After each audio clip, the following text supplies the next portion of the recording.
Hello नमस्ते, आप कैसे हैं? तो इस वीडियो के माध्यम से हम लोग फिजिक्स के लेसन फर्स्ट के बारे में बात करने जा रहे हैं, जिनका नाम है विद्युत आवेश। क्या? विद्युत आवेश। तो सबसे पहले हम लोग जानते हैं कि विद्युत है क्या। तो विद्युत एक ऊर्जा का रूप है जिसे विद्युतीय ऊर्जा कहते हैं। क्या? विद्युत ऊर्जा का रूप है जिसे विद्युतीय ऊर्जा कहते हैं। तो ये विद्युतीय ऊर्जा कब उत्पन्न होगा? विद्युत तार में जब पे आप करंट दीजिएगा तो उसमें जो ऊर्जा उत्पन्न होता है ना, वही विद्युतीय ऊर्जा होता है। ठीक। और उसके बाद हम लोग जानेंगे कि विद्युत ध्रुवता क्या होता है। विद्युत की ध्रुवता। क्या?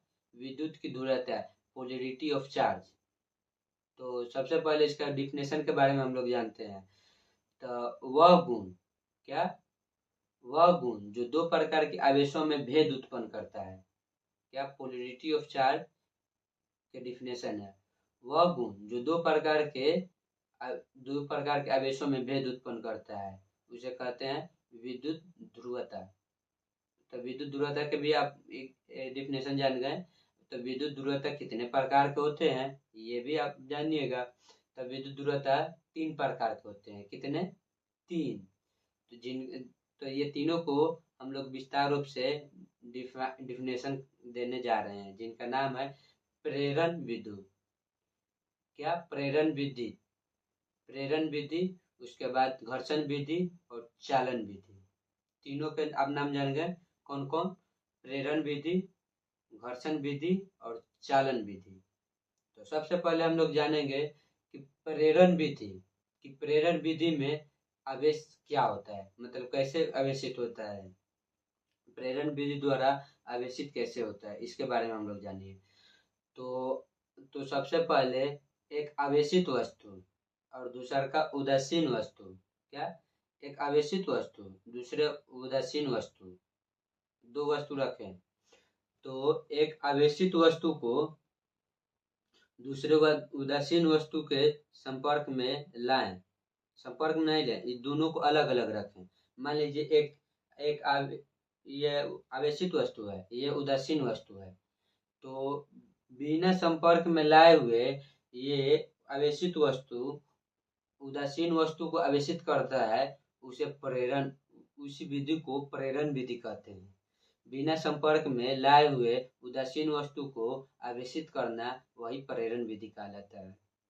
ठीक। उसके बाद दूसरा का टॉपिक में आते हैं घर्षण विधि। तो घर्षण विधि तो आप लोग बहुत बार यूज भी किए होंगे, ठंडी के दिन में आप लोग यूज करते हैं। क्या? ये घर्षण विधि। तो घर्षण विधि के बारे में हम लोग भी जानेंगे।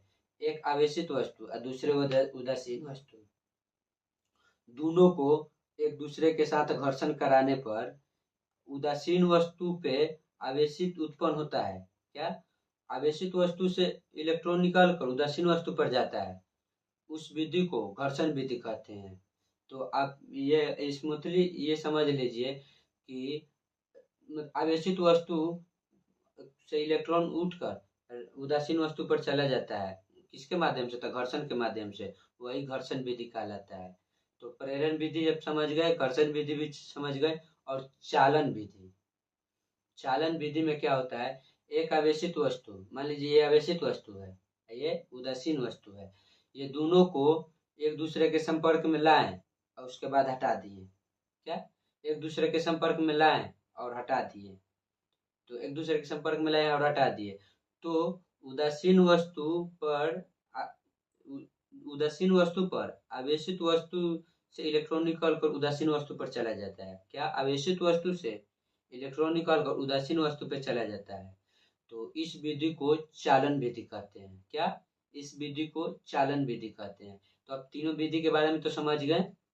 और उसके बाद एक और से बढ़िया क्वेश्चन के बारे में जानकारी ले लें कि आप बिना किसी वस्तु को संपर्क में, मतलब बिना किसी वस्तु को बिना संपर्क में लाए हुए उसे ऋणावेशित कैसे कर सकते हैं।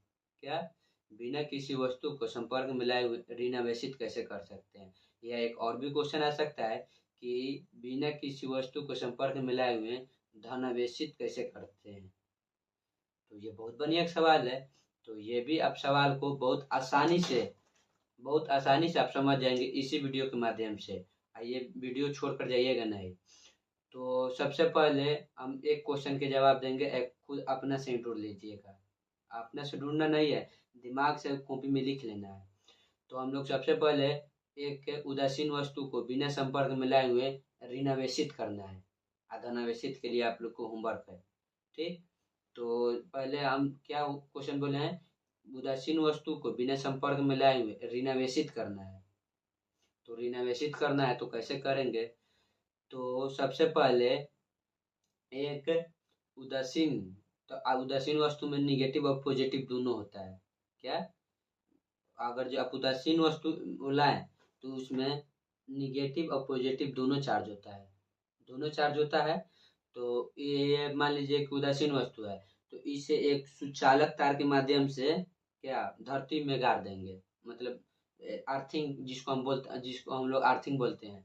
तो इस सुचालक सुचालक तार से इसके संपर्क पृथ्वी से कर देंगे, ठीक। ये क्या है, तो उदासीन है। तो हमको लाना क्या है, तो लाना क्या है, ऋणावेशित। तो उसके बाद एक ऋणावेशित करना है, तो हम कौन सा एक चार्ज ले आएंगे, तो ऋणावेशित करना है तो एक हम लोग पॉजिटिव चार्ज ले आएंगे। कौन सा चार्ज, पॉजिटिव चार्ज, ठीक। तो मान लीजिए कि ये उदासीन है, ये एक संपर्क मतलब पृथ्वी से है। तो एक वस्तु फिर हम लोग ले आएंगे, कौन, धनावेशित। धनावेशित ले आएंगे तो इसमें से जितना ऋणावेशित इलेक्ट्रॉन है ना, धनावेशित के साथ आकर्षित हो जाएगा। कितना, जितना इसमें धन आवेशित है ना, इसमें से ऋण आवेशित आकर्षित हो जाएगा। इधर इधर आ जाएगा धन आवेशित, इधर ऋण आवेशित, इधर धन आवेशित। क्यों, क्योंकि धन आवेशित प्रतिकर्षित होगा, तो ये एक इस छोर पर आ जाएगा। ऋण आवेशित, ये जो ऋण आवेशित इस तरफ आ जाएगा। अब इधर हम लोग पृथ्वी से के संपर्क में लाएंगे, तो पृथ्वी से कितना, कौन सा एथी निकलता है, पृथ्वी से निगेटिव चार्ज निकलता है। तो निगेटिव चार्ज आएगा, ये सबको उदासीन कर देगा, जो पॉजिटिव है उसको उदासीन कर देगा।